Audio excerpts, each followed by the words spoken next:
Hello, Cotty here. Today we are going to talk about our Immortal Gladiator build. This has been a fun one to play, a fun one to put together, and the first time we have really been able to put together like a really almost immortal low budget build for a Gladiator that still has great damage.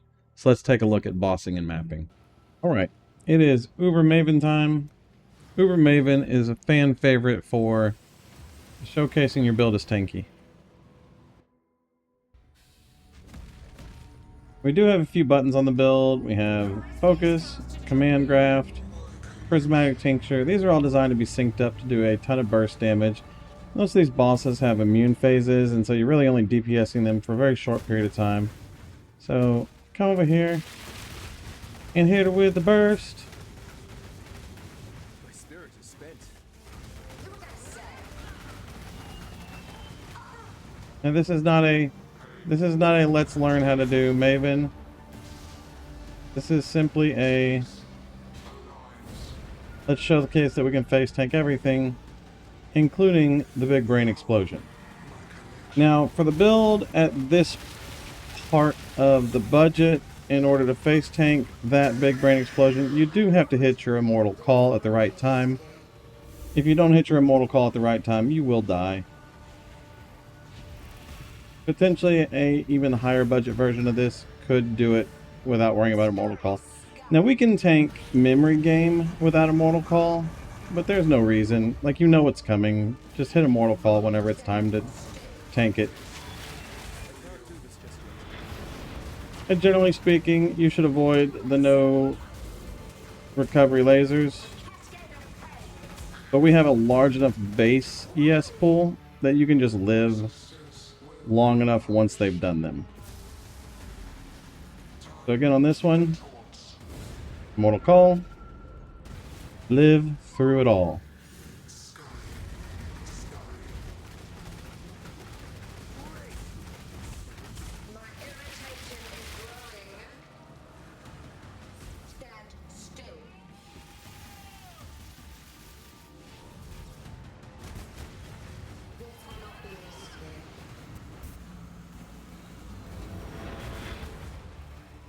Memory games.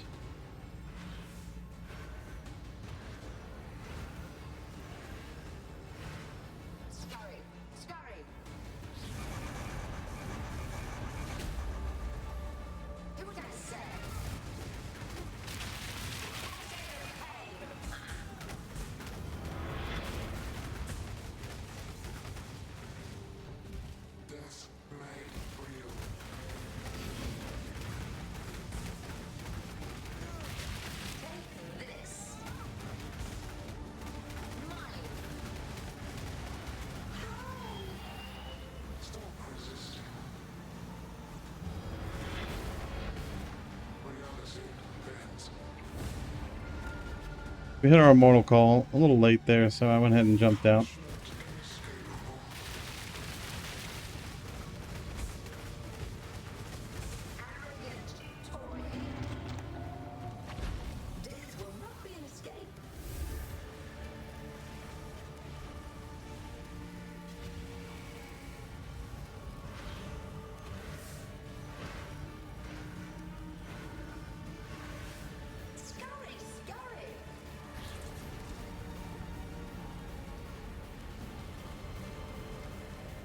I guess we need to get our Maven memory game going here.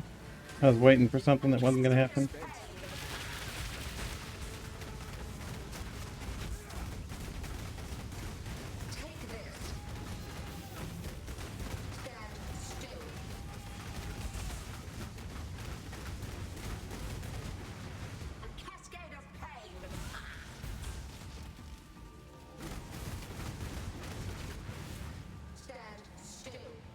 No!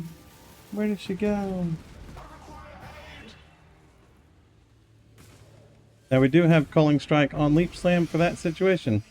When the boss gets low, Leap Slam on him in the fight. So playstyle is pretty straightforward. Let's go take a look at a T17 here. Children are capricious, Nomad. This is a random T17. I just grabbed a corrupted one because we can run any mod. Now the two mods that are probably the most annoying are no leech mods, because you will need to replace your tincture with a mana flask if you cannot leech mana, and action speed mods. And so no leech and action speed are definitely the worst mods to run. The action speed one is just supremely annoying, and the no leech one requires that you carry a mana flask. As far as clear goes, we clear pretty good. The more targets there are, the more damage we do because of the way non-ball strikes and molten strike works. It's like you can just blast through packs pretty straightforward. So we're not going to go too much over clearing on the build here, but more specifically we want to see, of course, bossing. DPS is good on clear. Movement and mobility is very good through the map. Since we have a ton of attack speed, we can leap slam very, very fast. And then we go to the bosses. Same thing as always, use your cooldowns, and then do damage to bosses. You do have a significantly larger amount of damage inside your Sigil of Power, but more specifically, bosses inside your Sigil of Power do almost no damage to you. So if you can drop a Sigil of Power at a boss's feet, you're going to be incredibly more giga tanky than you already are. But mapping is solid, DPS is solid, and the ability to face tank everything literally in the game is incredibly nice feeling. Now let's go take a look at the POB. Alright, let's take a look at the POB. Now, the first thing we're going to go over is we have two budgets on the build. We have a mid-budget and a high budget. The high budget we'll talk about separately than the mid-budget, so we'll talk about mid-budget first. There is not an entry-level budget for this build. There's not an entry-level for this build. This is an end-game build. There are probably ways that you could finagle some damage out of an incredibly low-budget version of this, but it's not something that I put a lot of time into. Mid-budget is realistically going to take you less than 50 divs. Could take you 10 to 15 divs, could take you 35 to 40 divs. Depends entirely on your crafting skills and what the market looks like, but we're just going to call it less than 50 divs to get this build put together. Now, on the mid-budget build, we are giga tanky, and we do reasonably good damage. This is not phenomenal damage because, again, we're functioning this on a very low budget. You could do significantly more than this with some decent upgrades, and we'll talk about those. But we'll go over items first. On items in the mid-budget, you need an Ephemeral Edge. This Ephemeral Edge needs to have good increased max energy shield, and attacks with this weapon have added maximum lightning damage equal to 15% of your max energy shield. Those rolls are both very important. So get a good Ephemeral Edge. You need a Foulborn Surrender with good ES on block. You need a very high ES circlet with good intelligence on it, and maybe a couple of resistances on it. You need a Twilight Regalia with good int, good ES on it. This one is kind of mid. You'd probably want one a little bit better than this. Probably something like in this range. That would make the build feel much better. For gloves, you're going to want ES with attack speed or an open suffix and intelligence. For boots, you're going to want movement speed, energy shield, intelligence. You see a pattern going here. For our amulet, we're going to want any synthesized amulet with a max rolled percent increased intelligence. And then we're just going to slam an int essence into it until we get elemental damage with attack skills. And then benchcraft on attack, some sort of lightning damage to attacks off your bench. For our cogwork rings, we just want rings that we're going to slam essences into until we hit strength. Ideally, it also gets some elemental damage to attacks, and we're going to benchcraft on accuracy. For our belt, we want a Tides of Time with at least 3 charges gained every 3 seconds for utility flasks. All of this gear is very straightforward. If you want information on crafting a Lich's Circlet, you get a Lich's Circlet, you dense fossil it until you hit prefixes, and you Eldritch Craft on the suffixes, but you can just buy these very, very relatively easily because of the tree. So that's why we didn't talk about crafting on all these, but the crafting is very similar. The Regalia, you're going to get something with, get a Regalia, you're going to dense fossil it until you get good prefixes, and then Eldritch Craft the suffixes for int. For the gloves, same thing. Dense fossil it, Eldritch Craft suffixes for int. Boots, you're going to dense fossil this, or sorry, not dense fossils, you're going to zeal essence this until you get good prefixes. And then you can Eldritch Craft for int on the suffixes. The amulet and these rings are very, very easy crafts, but they're not as readily available as these pieces are in the market. For our flasks, we're going to run all increased charge recovery. You need very good rolls on increased charge recovery. So we've got a ruby, a topaz, and a sapphire. This helps resolve all of our resistances. You want regenerate 3% life per second and reduced reflected damage taken during effect, as well as additional elemental resistances during effect. We're going to run a granite flask with increased armor.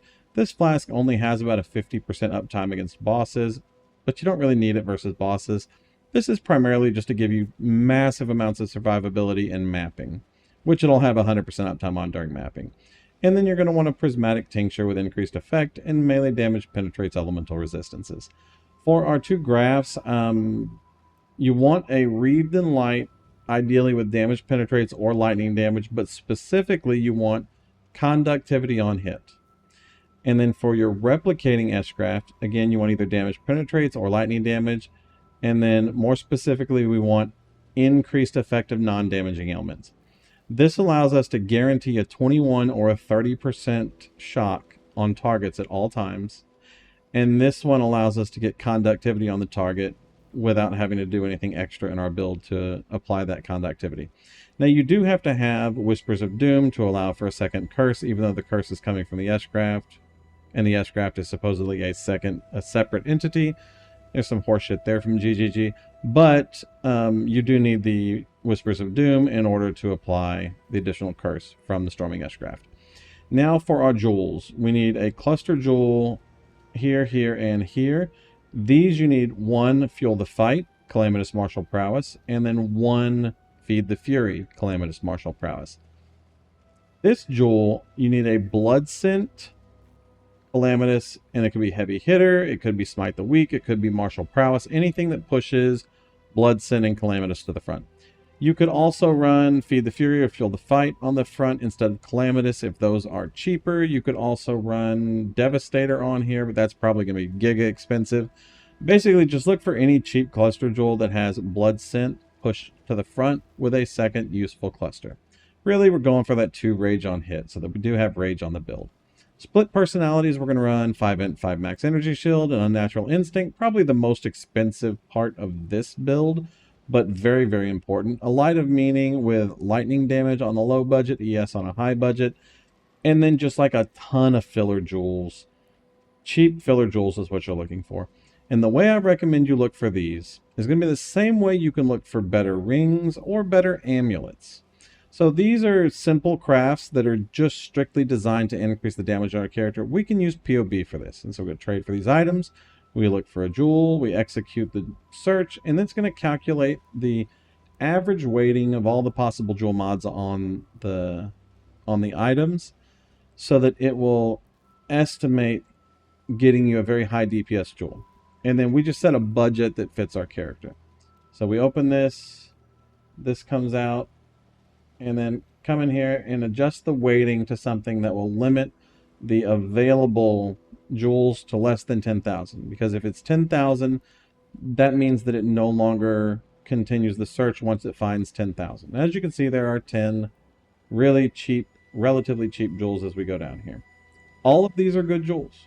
And then if you set this weighting to 65, then this will open up many more jewels. They'll just be a little bit worse. And these are always going to be available, all league, all the time, and you'll just get good ones here. Now, I recommend while you're looking for jewels, make sure you come in here and put increased max energy shield, because that is our defenses, not just our offenses. And so make sure you're looking for one with increased max energy shield. You'll probably have to lower the total offensive value of the weighting to compensate for that. And so you can just adjust the weighting down here. But if you want more DPS, less defenses, because you already feel defensive enough, then you can skip over the increased max energy shield. But you'll just take this jewel, come over to your build, copy it in on your character, and you can see if we replace a new item Cobalt Jewel with this jewel, it's worth 80,000 more DPS per jewel. and we still get the increased max energy shield. So that's all you're looking for on these jewels, are just generically good jewels. You can do the same thing for rings and get generically good rings. And you can get some generically insane rings with this same tool in POB. Because rings and amulets could be mirrored rings or amulets that came out of a reflecting mist that have some pretty insane stats on them and possibly have some downsides that you just really don't care about. For example, if a ring says minus 380 max life, fucking cares? We don't have any max life. And so you can look at these and find ones that are really good fit for you. And again, you adjust this weighting until you're to the point where there are less than 10,000 of the search results available. And then you can even come down here and say, maybe I've got a 500 or 450 chaos budget for my rings. I'm going to set a 450 chaos budget. And then we'll sort by sum to get the highest offensive rings up at the top. And we got this ring right here. This is a reduced rarity of items, lightning damage to attacks against you, and then increased lightning damage, increased elemental damage. Now the reduced rarity of items is kind of a joke stat. I would never get that on a ring, but we'll come down and we go this one right here. Now adds 32 to 52 cold damage to attacks against you. You have 81% cold damage. That is 8 extra cold damage per hit. Who fucking cares? So we take this ring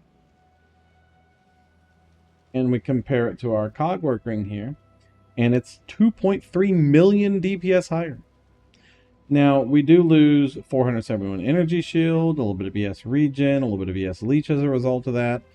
But for 2.3 million DPS, it's like a no-brainer. It's just a great ring. So you can find a lot of these great rings. Great amulets as well. The armor pieces, you need to be a little bit more specific on. And so I would not use that tool for searching for a lot of stuff, but rings, amulets, and jewels, it's great for.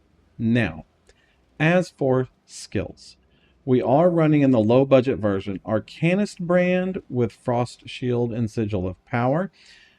The only reason we're doing this is because it's just too many buttons to have both of them. So we just let the brand drop the Sigil and the Frost Shield, and then you don't have to worry about it. Arctic Armor is our aura. On our body armor, we are running Vol Smite of Divine Judgment with volatility, damage on full life, multi-strike, and elemental damage with attacks, as well as Inspiration. Now this is a takeaway from Molten Strike on the high budget version of the build. The reason for this is two things. Number one, calculating the actual DPS of Molten Strike when you're not using enemies is really annoying. But also, Nimmies is the reason Molten Strike is one of the best skills in the game. Without Nimmies, you lose 2/3 of your return proj damage, and you lose 30% more damage on a link, and it's not really better than just running Smite or Lightning Strike or any other sword-based attack skill that's available in the game, because you're an Ephemeral Edge build. You can run anything you want to. Smite is just a really solid one. We are running Vol Smite of Divine Judgment. We're not enabling Vol Smite here because we don't want Vol Smite hits in our damage down here, but we are going to Vol Smite for the buff. And so I have a separate one over here just to simulate you hitting Vol Smite for the buff without it also calculating into the DPS here.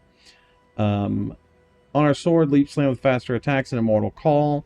If you want Calling Strike in on your Leap Slams, you can either drop faster attacks, or you can drop Frost Shield, or you can drop Arcanist Brand, move Immortal Call over to replace Arcanist Brand to add another button there, and then Calling Strike's here. But in the low budget version of the build, you probably aren't going to need Calling Strike because you're not really going to be doing too much uber bossing with it necessarily. And so just running Immortal Call is fine right here. On our helm, Discipline, Tempest Shield with Enlighten and Flesh and Stone. This is just a level 3 Enlighten. Poacher's Mark is strictly there so that we can get Frenzy charges. And then we have General's Cry as support for single target DPS. Now, I have some notes in here, and I'll explain it.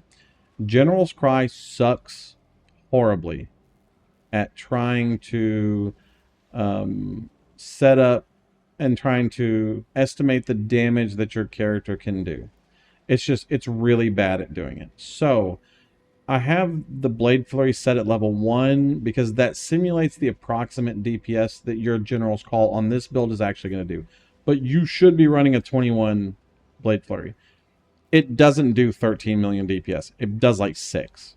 So we just have this set in here at 1 so that you can visually see the impact that Blade Flurry has on your damage. Now, I know links are not easy when you have a blue armor and you're running all red links. So you need to understand how to color this armor. There's 2 ways to color this armor. The first way to color this armor is to roll 3 reds on your bench and then add a socket, remove a socket until you get a red. And then add a socket, remove a socket until you get a red. And then add a socket and remove a socket until you get a red. And jewelers at this point in the league are cheap enough that that's not a problem. It's just really annoying. And it's going to cost you a little bit to get it together.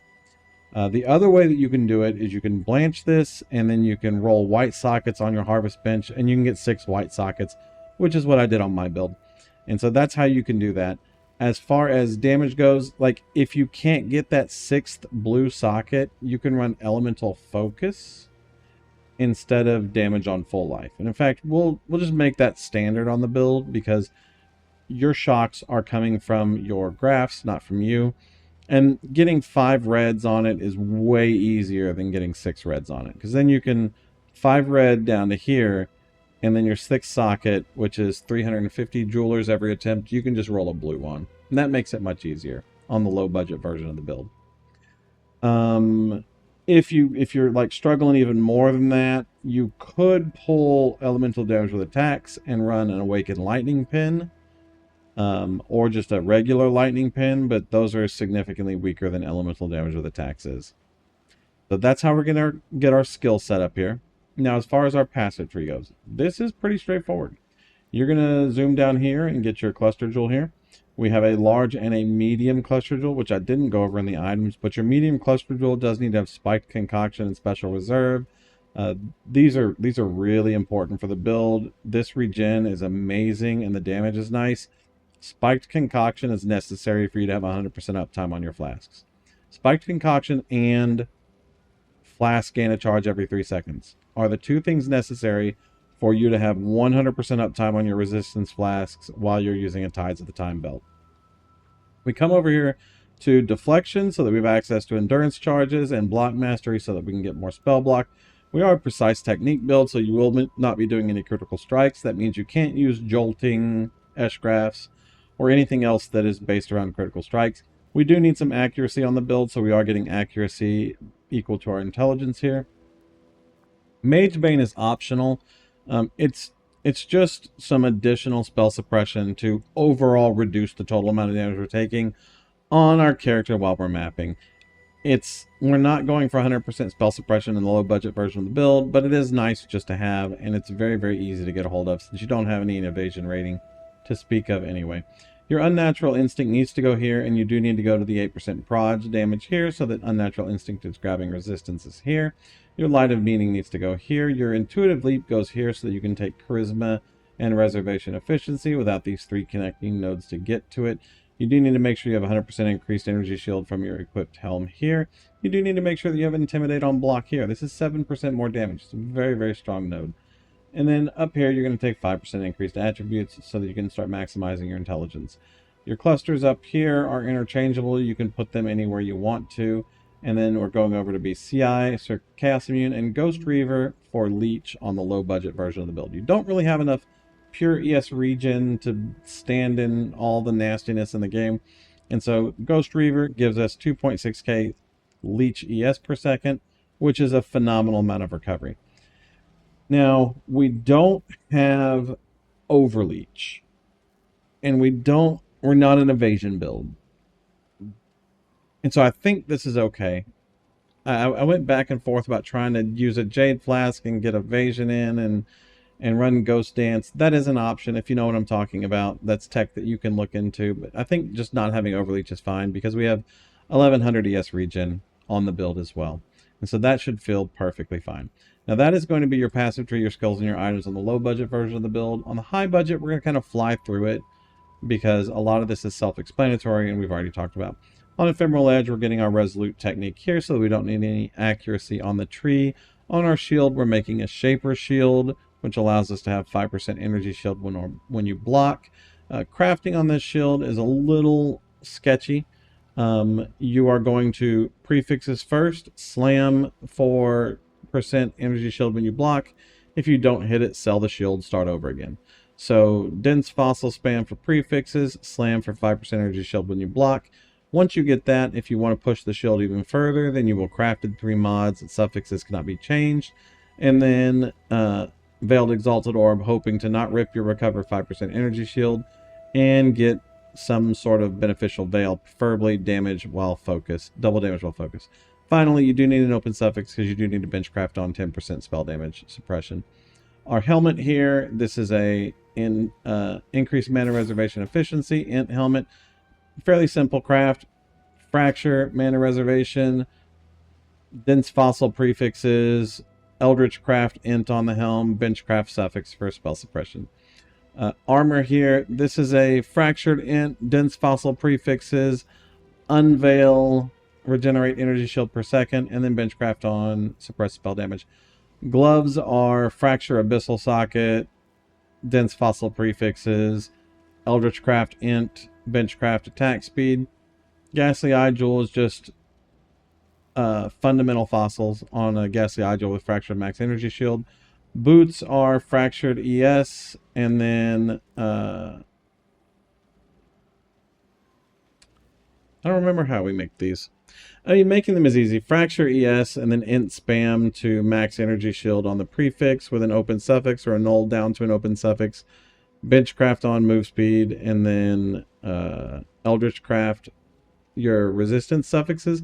Once you have T1 resistance suffixes, remember you can flip them back and forth on Harvest Bench until you get a max roll in the T1 range. Simplex Amulet. These are super annoying to craft. I won't go over it. A lot of people have videos on crafting them though. Simplex Amulets are definitely one of the more complicated items to get put together, so we won't talk about that right here. Either buy one of these or find a good crafting video explaining the process of how to do them. Our helical ring here is a misted helical ring. You're just going to buy a helical ring. You're going to craft int and all attributes on there. This one has global crit strike multi on there as the essence craft. This one is one that I just purchased. I did not craft, but it's a pretty straightforward process. You're going to spam int essences into it until you hit all attributes, or benchcraft on all attributes, and then beastcraft on aspect of the spider, and then fill it with stuff that if it missed bad doesn't bother you. Global crit strike multiplier doesn't bother us, by the way. But this is one that I just purchased because crafting the ring, as we talked about on rings, is not always the best way to go. We can just come over here and hit find best ring and find one. I think I paid 25 div for this ring, and a helical base is like 22 div. So definitely keep an eye out on that trade for these items. Nimmies, these are just irreplaceable. Like, don't switch to Molten Strike in this version of the build until you get a Nimmies. Mage Blood, not irreplaceable. One of my viewers, Jelly, joked about Tides of Time being the poor man's Mage Blood, which is why we have Tides of Time in the budget version of the build. But you could run a Tides of Time in the high-end version of the build as well until you get enough currency to farm a Mage Blood up, and you would use the same tech as the low budget version of the build would. You would just not use the melding of flesh, and you would have lower total max res, but you could run the build without the Mage Blood. It does give you much better quality of life though. It allows us to use a melding of the flesh with purity of lightning and a big topaz flask to have 90% all res, and so it's a very, very strong item to have in the build. Again, same tincture, same graphs. We are running Forbidden Flesh, Forbidden Flame for Fortitude because 20% fort all of the time is just an incredibly good defensive layer. We're running, of course, a Blood Scent Fuel the Fight here. And then our other clusters are going to be int stacking, increased attack speed, max energy shield, increased effect clusters. These are giga annoying to craft. Ideally, you would fracture increased effect. This one fractured int. Not a big difference there. And then you harvest reroll speed until you hit your max energy shield in your int. If you hit max energy shield or int, then you annul exalt until you hit max energy shield and int. And that's really the only way to craft these, is start off with a fracture, harvest reroll a useful stat. You could harvest reroll defenses on this instead of an attack speed, and then exalt a null to get the other two affixes. They're very time consuming and they're very expensive to craft. I would recommend that you spend the time that you would spend crafting these on farming and just buy them. I think I paid 60 div for this one, 80 div for this one. This is a 2%, this is a 3%. Maybe I paid 40 div for this one. I could be wrong. In the high budget version of the build, we do have +2 max lightning res on a jewel here and on a jewel down here, because we do need that additional max res in order to hit our 90% with melding of the flesh. We are running an unnatural instinct as well with a light of meaning, but we are running ES light of meaning here. And then same split personalities, but we have included a bound by destiny for 15% increased int with 2 crusader items. One of those crusader items being the amulet that you have to craft, and the other crusader item being our shield, which we do with our slam for getting the 5% ES when we block. For our skills, very similar. Vol, Smite, Immortal Call. Sigil of Power is not linked in here. It is by itself because I don't have enough mana to use it with more duration, but it is still in our boots. It's just unlinked from the more duration. You don't need it there anyway. Molten Strike with Awaken LA damage, Awaken Greater Multi-Podge, Awaken Multi-Strike, and Awaken Lightning Penetration and Volatility. Leap Slam with Calling Strike, faster attacks. Discipline, Enlighten, Tempest Shield, and Period of Lightning. Together, Poacher's Mark again for Frenzy Charges with Enhance, just to give us a greater chance to get Frenzy Charges. Is 11% with an Enhance 4. And so just better uptime or scaling time on your Frenzy Charges. Clarity, because of our Watcher's Eye. Arctic Armor with Enlighten here. And then these lines are just ways to predict the actual DPS that your Molten Strike is doing on the build.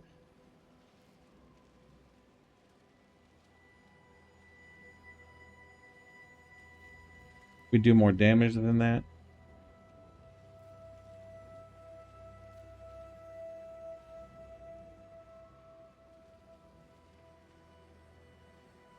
POB right now has me at 42 million. We do more damage than that. I'll figure out what got changed in the POB here.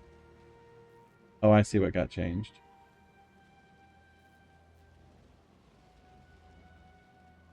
I think this is the high budget one. And this is the mid budget one.